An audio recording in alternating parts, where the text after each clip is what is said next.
இன்றைக்கி நம்ம பார்க்க போகிறது கிச்சனில் இருக்கிற சாமானை வச்சு ஒரு சூப்பரான ப்ரோட்டீன் ரிச் ஹேர் பேக். ஒரு 50 கிராம் பச்சைப்பயிறு ஒரு 5லேருந்து 6 மணி நேரம் இல்லைன்னா ஒரு ராத்திரிலே ஊற வச்சாலும் நல்லாயிருக்கும். வெந்தயத்தையும் ஒரு 4 டீஸ்பூன் ஊற வச்சுக்கோங்க, தனித்தனியாக ஊற வச்சுக்கோங்க. இப்போ வெயில் நல்லதுனால நல்லா முளைக்கட்டிடுச்சு. வெந்தயம் நல்லா ஊறிருக்கு.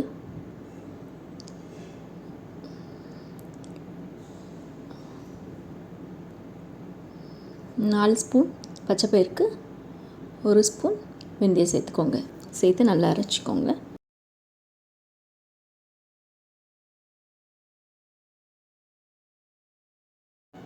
சம்டைம்ஸ் ஊற வச்சது கொஞ்சம் ஜாஸ்தியாக இருந்தால் கூட இதை இன்டேக்லையும் எடுத்துக்கலாம். இன்டேக்கில் எடுக்கிறது இன்னுமே நல்லது உடம்புக்கு. உடம்போட உஷ்ணத்தை நல்லா தணிக்கும். அரைச்சாச்சு, தண்ணி சேர்க்காமல் அரைச்சிக்கோங்க.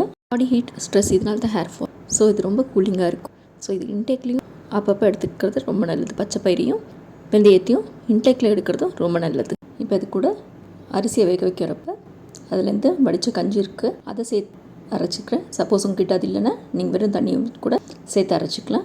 ஆனால் இது போட்டால் இன்னும் நல்ல கண்டிஷனர் போட்ட மாதிரி இருக்கும், சில்கியாக இருக்கும். பாருங்கள், நல்லா சாஃப்டாக அரைச்சாச்சு. உங்களுக்கு அது தொட்டாலே அந்த ஃபீல் ஆகும், கையிலே அந்த சாஃப்ட்னஸ் ஃபீல் ஆகும். தலையில் நல்லா சிக்கு எடுத்துகிட்டு இதை நல்லா அப்ளை பண்ணி ஒரு 30 to 45 மினிட்ஸ் நல்லா ஊற விடுங்க. அப்புறமா வாஷ் பண்ணுங்கள். டிஃப்ரென்ஸ் பார்த்து கமெண்ட் பண்ணுங்கள். இந்த வீடியோ உங்களுக்கு பிடிச்சிருந்தா லைக் பண்ணுங்கள், ஷேர் பண்ணுங்கள், கமெண்ட் பண்ணுங்கள். தேங்க்ஸ் ஃபார் வாட்சிங்.